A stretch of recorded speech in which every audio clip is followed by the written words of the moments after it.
오늘 함께 나눌 말씀의 제목은 함께 더불어 사는 삶입니다.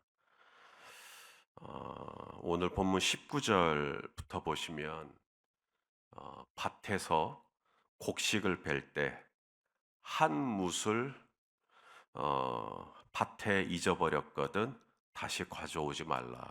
이 한 뭇이라는 것은 곡식단, 하나의 곡식단을 말합니다. 그걸 깜빡하고 안 가져왔다. 그러면 기어이 그 남은 것까지 다 챙기려고 하지 말고 그 남겨둔 거 내버려 둬라. 그냥 그것은 어, 나그네와 고아와 과부들이 먹을 수 있도록 내버려 둬라. 또 20절에서도 감람나무에서 열매를 딸 때 이제 나뭇가지를 가지고 우리도 감 딸 때 그렇게 하나요? 나뭇가지를 막 치죠. 그러면 이제 떨어지는 감은 내 것으로 하지만 아직도 가지에 매달려 있는 감람나무 열매들 그건 냅둬라. 그러니까 남은 하나까지 다 떨어질 때까지 두드러 패지 말고 이렇게 적당히 쳤다가 몇 개 떨어지면 그건 내 거로 하고 아직도 나무에 붙어 있는 열매들은 가난한 사람들이 먹을 수 있게 내버려 둬라. 포도나무 열매를 딸 때도 마찬가지. 전부 다 그냥 기어이 남은 하나까지 다 내가 가져가야겠다 이러지 말고 남겨둬라. 너희 땅에 있는 나그네와 고아와 과부, 이스라엘의 그 대표적인 사회적 약자를 통칭할 때 나그네와 고아와 과부, 이들이 좀 눈치 보지 말고 눈치 보지 않고 편하게 감람나무 열매도 먹고 포도원 열매도 먹고 곡식단 곡식도 가져갈 수 있게 이렇게 배려를 하라는 거죠. 이 룻기에도 보면 이 모압 여인 룻이 이제 보아스의 밭에 들어가서 떨어진 이삭을 주어요. 이게 떨어진 게 이삭이 땅바닥에 떨어진 이상 이건 나그네 거예요. 이건 고아와 과부 거예요. 그래서 이 룻이 과부 아닙니까? 그 시어머니 나오미도 과부고. 그러니까 이제 곡식을 거두는 건데 이 보아스가 그 밭에서 일하는 일꾼들에게 뭐라 그러냐면 이삭을 흘려주라 그래요. 일부러 땅바닥에. 자, 룻기 2장 15절, 16절 읽어볼까요? 시작. 룻이 이삭을 주우러 일어날 때 보아스가 자기 소년들에게 명령하여 이르되 그에게 곡식단 사이에서 줍게 하고 책망하지 말며 또 그를 위하여 곡식 다발에서 조금씩 뽑아버려서 그에게 줍게 하고 꾸짖지 말라 하니라. 이런 대우는 룻이었기 때문에 룻에게만 이런 특별 하나 또 대우가 주어진 게 아니라 이게 이스라엘의 문화였어요. 하나님을 믿는 하나님을 왕으로 섬기는 나라 이스라엘, 하나님을 주로 섬기는 이스라엘에서는 이게 일종의 매너였어요. 기본적인 약자들을 향한 매너, 가난한 분들을 위한 매너, 나보다 힘이 없는 분들을 위한 배려가 매너였어요. 이런 말씀은 오늘 신명기 24장에만 나오는 거 아닙니다. 이런 말씀은 성경 곳곳에 계속 나와요. 레위기 말씀에도 나옵니다. 우리 레위기 19장 9절 10절을 또 읽어보죠. 시작. 너희가 너희가 너희의 너희의 땅에서 땅에서 곡식을 곡식을 거둘 거둘 때 때에 너는 너는 밭 밭 모퉁이까지 모퉁이까지 다 다 거두지 거두지 말고 말고 내 내 떨어진 떨어진 이삭도 이삭도 줍지 줍지 말며 말며 내 내 포도원의 포도원의 열매를 열매를 다 다 따지 따지 말며 말고 내 내 포도원에 포도원에 떨어진 떨어진 열매도 열매도 줍지 줍지 말고 말고 가난한 가난한 사람과 사람과 거류민을 거류민을 위하여 위하여 버려두라. 버려두라. 나는 나는 너희의 너희의 하나님 하나님 여호와니라. 여호와니라. 여러분, 이런 게 법으로 보장된 나라가 어디 있나요? 물론 하나님을 믿지 않는 다른 나라도 약자들을 배려하는 나름의 방식이나 삶이 있겠지만 이게 아예 법으로 못 박혀 있는 나라예요. 이게 아예 문화로 길들여져 있는 나라요. 이게 바로 하나님의 나라입니다. 하나님은 이스라엘이 그런 나라가 되기를 원했던 거죠.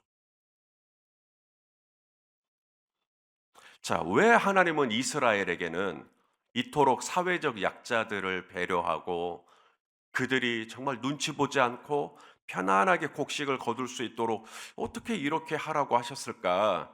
그 이유가 오늘 본문 끝에 나옵니다. 자, 22절, 오늘 본문 24장 22절 읽어보죠. 시작.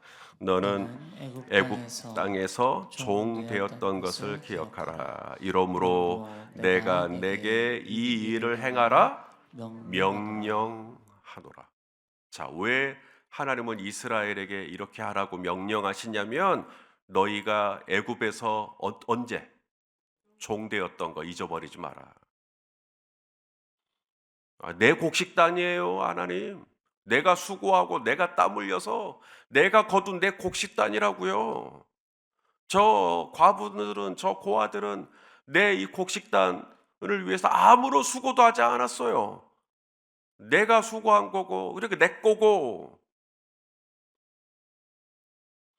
그런데 하나님은 이스라엘에게 네가 애굽의 종 되었던 걸 잊어버리지 마라. 너 애굽에서, 여러분 종이 뭡니까? 종은 자기의 소유권이 없어요. 이거 내 거예요 할 게 없어요. 종은 일어나라 그럼 종이 저 1시간 있다가 일어날래 이럴 수 없어요. 종이 나는 오늘은 이거 먹고 싶어요 라고도 할 수도 없어요. 종은 내가 물을 먹고 싶어도 내가 뭐 마음껏 물을 먹을 수도 없어요. 종은 인구를 셀 때 인구 숫자에 들어가지도 않습니다. 인격으로 안 쳐줘요. 인격이 없어요. 말할 줄 아는 동물 수준이에요. 이게 실제 기록에 있어요. 종이 아프면 버립니다. 그냥 주인이. 버려도 아무 말 못해요. 제가 남아공에 있을 때, 남아공은 인종차별이 심했던 나라잖아요. 뭐 공식적으로야 인종차별하지 않게 되어 있지만 지금은 이제 20년이 넘었으니까 좀 더 나아졌을지 모르겠지만 이 남아공이 그 전기가 우리나라만큼 이렇게 풍성하지 않아요. 지금도 가끔씩 식수가 끊기고 전기가 끊긴다고 선교사님들이 그러시더라고요. 그러다 보니까 이 남아공 땅덩어리는 넓은데 모든 도로에 전기를 다 설치할 수는 없고 그러다 보니 가로등이 없는 도로가 굉장히 많습니다. 그러면 시커매요. 근데 거기서 차를 가지고 이제 쌩쌩 달리는 거죠. 근데 이제 흑인들이 까마잖아요. 안 보여요. 그러면 이렇게 도로를 건너갈 때 미처 안 보여가지고 시커머니까 사고가 진짜 많이 납니다. 그러면 우리는 사고가 나면 사람 얼굴 이렇게 모습을 뭐 바닥에다가 이렇게 칠해가지고 여기 사고 지점이다. 흑인들은 그런 것도 없어요. 흑인들은 파출소에 가서 우리 남편이 다쳤다. 이런 하소연도 할 수가 없습니다. 그냥 죽으면 끝이에요. 이스라엘이 애굽에 있을 때 기억하셔요? 이 산파들, 바로가 산파들을 시켜서 남자 아이여든 죽여라, 여자 아이는 살리고 이런 대우를 받았어요. 근데 그것이 실패로 돌아가니까 남자 아이는 나일강에 던져라. 생떼 같은 내 아들을 나일강에 던져야 되는 그런 치욕 속에 살았어요. 그런 슬픔 속에 살았어요. 내 것이 없어요. 내 새끼, 내 건강, 내 기호, 내 선호 이런 게 없어요. 애굽의 종되었던 것을 잊어버리지 마라. 하루 종일 벽돌 굽고 갈대하고 진흙 이겨가지고 하루 종일 바로의 국고성 쌓는 일에 동원되고 하루에 정해진 벽돌약을 굽지 못하면 매로 때워야 되고 그렇게 살았어요. 그런데 하나님이 이런 이스라엘 백성을 선택하셨죠. 그들이 인구가 많아서도 아니고 그들이 뭐가 뛰어나서도 아니고 정말 이 애굽의 모퉁이에서 하루하루 허리 한번 못 펴고 살던 이 히브리 노예들을 불쌍히 여기시고 그들을 선택하시고 모세를 보내셔서 애굽에서 끄집어내 주신 거 아닙니까? 애굽의 종으로 살던, 아무런 인격적인 대우를 받지 못했던, 인권이라고는 찾아볼 수 없었던 이들에게 하나님이 새로운 나라와 새로운 민족이 되게 하신 거죠. 땅을 주셨잖아요, 가나안 땅을. 그리고 농사를 지을 수 있게 해주신 거잖아요. 드디어 내 땅이 생겼고 내 곡식단이 생긴 거예요. 그런데 하나님이 뭐라 그래요? 약자들을 위해서 좀 흘려주라는 거예요. 이건 싫어, 이거 내 거예요. 그러면 하나님이 너 애굽의 종되었던 걸 잊어버리지 마라. 네 거 하나도 없어요, 여기에. 다 원래 내 건데 내가 너한테 좀 준 거야. 이스라엘이 받은 은혜를 환산하면 얼마 정도나 될까요? 애굽에서 아무런 인격적인 대우를 받지 못하고 내 자식이 태어나도 내 자식을 나일강에 던져야 하는 이런 비극적인 삶을 살다가 구원을 받았다면 이걸 도대체 값으로 환산한다면 얼마 정도나 될까요? 마태복음 18장에 보면 예수님이 비유를 들죠. 왕에게 빚진 사람이 있다. 얼마를 빚졌냐면 왕에게 빚졌다라는 말은 나라에 빚을 졌다라는 건데 1만 달란트를 빚졌다. 1만 달란트 그러면 다 감이 잘 안 오죠. 1달란트. 1달란트가 6천 데나리온입니다.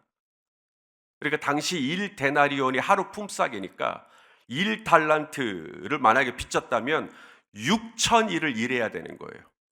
6천일이면 1년에 365일이니까 6천일 나누기 365일 하면 조정혜 집사님 딱 나오죠, 이제. 네? 아니, 웃지만 마시고 6천일을 365로 나누면 약 16년 정도 됩니다. 16년 동안을 꼬박 일을 해야 1달란트를 갚는데 왕에게 빚진 게 1달란트가 아니라 1만 달란트요. 그럼 몇 년을 일해야 되는 거예요? 16만 년이요. 16만 년. 이런 걸 천문학적인 액수라고 그러는 거예요. 이건 갚을 수가 없습니다. 이건 어떻게 할 수가 없어요. 내가 몇 번 죽었다 깨어나도 이건 갚을 수가 없습니다. 근데 왕이 너 이거 못 갚잖아. 예, 저 이거 도저히 못 갚아요. 그러면 내가 그냥 없던 거로 해주겠다는 거죠. 그 16만 년 동안 일해야 할 1만 달란트를 왕이 탕감해 줘 버립니다. 이게 로또하고 비교가 돼요? 세상에 어느 로또가 16만 년의 값을 쳐줘요. 어마어마한 거죠. 엄청난 은혜를 입은 겁니다. 그런데 그런 은혜를 입고 정말 춤을 춰도 모자랄 판에 길을 가다가 자기한테 100데나리온 빚진 사람을 만나요. 그리고 돈 안 갚는다고 그를 감옥에 집어넣어 버리죠. 왕이 나중에 그 소문을 듣게 돼요. 내가 너한테 1만 달란트를 갚아줬는데, 아니 1만 달란트를 탕감해줬는데 너는 고작 너에게 100데나리온 빚진 사람 탕감 못 해주겠냐. 내가 너한테 해줬던 것처럼 너도 용서해줘야지. 그러면서 너 용서 안 했으니까 나도 너한테 똑같이 하마. 그리고는 그를 감옥에 집어넣어 버리죠. 이게 예수님의 비유예요. 예수님이 하신 말씀이라고요. 이스라엘이 애굽에서 종되었을 때 그들이 받았던 이 1만 달란트의 은혜, 죽을 수밖에 없던 나를 살려주신 은혜, 내 아들이 죽을 수밖에 없었는데 내 아들을 살려주신 은혜, 하루하루 벽도 긁고 허리 한번 못 펴고 비극적으로 살던 내가 이제는 내 땅이 생겼고 내 집이 생겼고 내 식솔이 생겼고 내 곡식이 생겼고 이 은혜를 얼마짜리로 환산할 수 있겠냐고요. 그러니 네 땅에 있는 나그네들, 고아와 과부들 나 몰라라 하지 말고 내가 너에게 1만 달란트를 탕감해 줬으니 너희 이스라엘 백성들은 알지어다. 너희는 밭 모퉁이 거기 곡식들 내버려 둬라. 이 중앙에 있는 것만 가져가고 모퉁이에 있는 것들을 좀 남겨둬. 그분들이 가져가게. 그래서 모압 여인이 룻이 와서 편안하게 이삭을 줍는 겁니다. 이삭을 줄 때 어느 누구도 이 여인을 타박하지 않아요. 그게 이스라엘의 문화, 그것이 예수 믿는 사람들의 문화, 이것이 교회 다니는 사람들의 문화, 이것이 하나님을 믿는 백성들의 문화가 된다면 어떨까? 저는 오늘 말씀을 준비하면서 우리 성도님들, 우리 열린배대교회 성도님들께 참 감사하다, 이런 생각이 들었어요. 아시는 것처럼 저희 교회는 1년에 4번 절기, 얼마 전에 부활절, 또 6월 달이 되면 저희는 맥추절, 또 11월 달이 되면 추수감사절, 그리고 12월 달이 되면 성탄절. 이 성도님들이 내는 헌금이 가장 많이 나오는 때가 이제 절기 아닙니까? 이 절기 때는 특별 봉투로 담아서 드리니까 아무래도 헌금액이 늘죠. 그 4번의 절기 헌금을 전부 다 이웃으로 흘려보냅니다. 교회 바깥으로 흘려보내요. 일절 저희 교회 수입으로 쓰지 않고. 또 연초가 되면 한 주간 동안 금식하시죠. 이번에 또 고난주간 때도 또 금식하셨어요. 그럼 또 몇백만 원을 모아줘요. 그럼 또 이것을 또 교회 바깥으로, 이번에는 북한 어린이들에게 또 이걸 다 흘려보냅니다.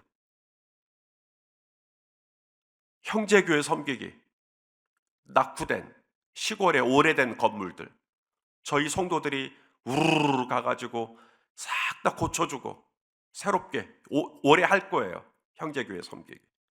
그거 이렇게 하고, 그것도 적지 않은 재정이 들어가지만 기꺼이 우리 교회가 아닌 다른 형제를 위해서, 우리 교회보다 조금 더 약한 시골 교회를 위해서 우리가 기꺼이 해드리는 것이죠. 1년에 52주 중에 3주를 구별해서 특별 선교주간, 그래서 그동안 모아진 이 선교원금을 전부 다 선교지에다가 다 보내드리죠. 그게 끝이 아닙니다. 1년 예산 중에 약 25%에 달하는 4분의 1이죠.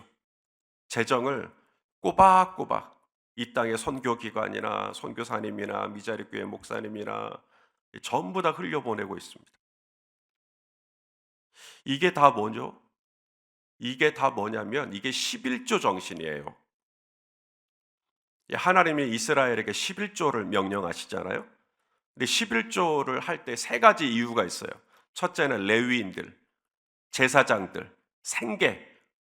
그들은 땅이 없고 기업이 없으니까 그들의 생계를 위해서 너희가 11조를 내면 너희의 11조의 11조가 레위인과 이제 제사장들의 생계.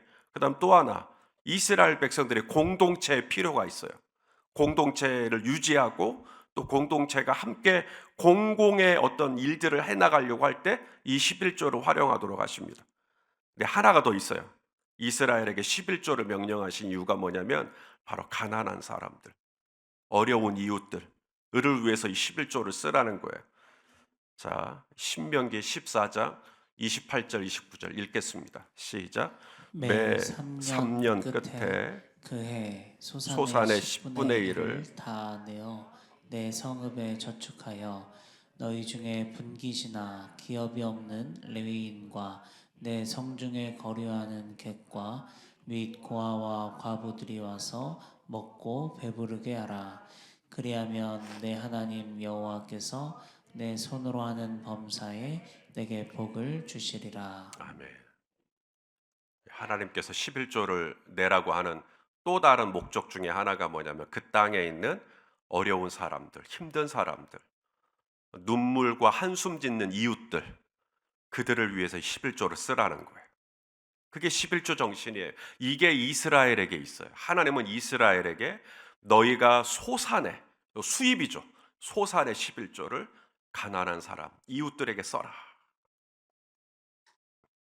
그런 의미에서 매해 적지 않은 금액을 저희 교회 바깥에 있는 이웃들의 필요를 채우는 일에, 기꺼이 흘려보내는 일에 인색하지 않고 마음을 모아주시고 또 뜻을 모아주시는 우리 성도님들께 참 감사한 마음이 드는 겁니다. 저는 이런 본문을 묵상하고 이런 본문으로 말씀을 전하면 기분이 좋아요. 왜냐하면 우리가 이렇게 안 살면서, 우리 교회가 이렇게 안 하면서 이렇게 하자라고 말하는 게 너무 괴롭죠. 그런데 저는 이런 본문을 만나면 우리 성도들 너무 잘하고 계신다 라는 마음이 드니까 너무 저만 기분이 좋은가요? 네? 성도 여러분, 우리가 잊지 말아야 할 것, 우리는 은혜 받은 사람이라는 것. 아멘이십니까? 나 은혜 받은 사람이에요. 저와 여러분은 은혜 받은 사람입니다. 애굽의 종되었던 걸 기억해라. 우리 예수님 안 만났으면 어쩔 뻔했어요. 예수 안 믿었으면 어쩔 뻔했어요. 하나님의 자녀 안 됐으면 어쩔 뻔했어요.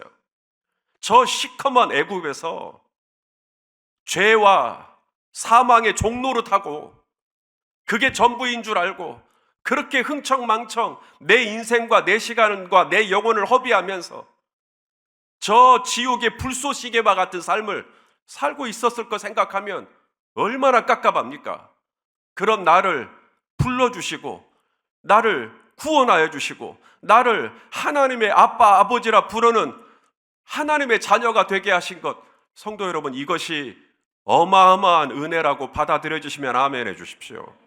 내가 이렇게 은혜를 받았으니까 1만 달란트라 되는 16만 년이나 꼬박꼬박 하루하루 그렇게 살아야 갚을 수 있는 엄청난 은혜를 받고 내가 그분의 백성이 되었으니 주님이 저와 여러분에게 요구하는 건 다른 거 아니에요. 모퉁이 좀 주라는 거예요. 남은 짜투리 좀 흘려보내라는 거예요. 기어이 남은 소수점 0000 이것까지 다 챙겨가지 말고 적당히 어느 선에서는 그 나머지는 잔돈 다 가지세요. 이렇게 좀 여유 있게 부려주라는 거예요. 좀 흘려주라는 거예요. 남겨주라는 거예요. 오늘 이 하루도 내가 오늘 어떻게 살아야 되나? 내가 이렇게 큰 은혜를 받은 사람이니까 혹시 내 주변에 나에게 100데나리온을 빚진 사람들, 뭔가 나에게 좀 실수하고 뭔가 나에게 잘못하고 뭔가 나에게 좀 서운하게 하고 이런 사람들 어떻게 할 것인가? 바로 그들에게도 내가 여유를 남겨주는 거죠. 형제님 괜찮아요? 자매님 괜찮아요? 그것 가지고 마음 눌리지 마세요. 이렇게 풀어주는 거예요. 괜찮아요. 누구나 그럴 수 있죠. 나도 더 했어요. 라고 하면서 풀어주는 겁니다. 그게 바로 모퉁이 남겨주라는 거예요. 감람나무 다 떨지 말고 철저하게 계산해서 따지지 말고 포도 딸 때도 그냥 짜투리까지 다 싹싹 긁어먹으려고 하지 말고 형제가 좀 실수하면 그럴 수 있죠. 괜찮아요. 라고 해주는 것. 이것이 어쩌면 11조 정신이 아니겠는가. 오늘 이 하루도 1만 달란트 은혜 받은 자로서 이것은 세상의 로또하고 비교할 수가 없습니다. 오늘도 이 하루도 정말 남겨주고 여유 있게 이렇게 풀어주고 그런 하루가 되면 어떨까 싶습니다. 오늘도 주 안에서 복된 하루 되시기를 예수님의 이름으로 축원합니다. 기도하시겠습니다. 하나님, 내가 받은 은혜가 어마어마하게 큰데 이걸 또 많이 까먹습니다. 그리고 내 곡식단이 다 내 것이고 내 포도원의 포도들이 다 내 것인 것 마냥 인색하게 굴지는 않았는지 모르겠습니다. 오 하나님, 오늘 이스라엘에게 명령으로 이것을 남겨주고 이것을 흘려주고 이것에 대해서 전혀 이렇게 좀 여유를 좀 부려주라는 오 하나님, 이 말씀을 내게 주신 말씀으로 받고 이 하루도 그렇게 감사하며 내 옆에 있는 형제와 화목하게 지낼 수 있도록 은혜를 내려 주옵소서. 예수님의 이름으로 기도하옵나이다. 아멘.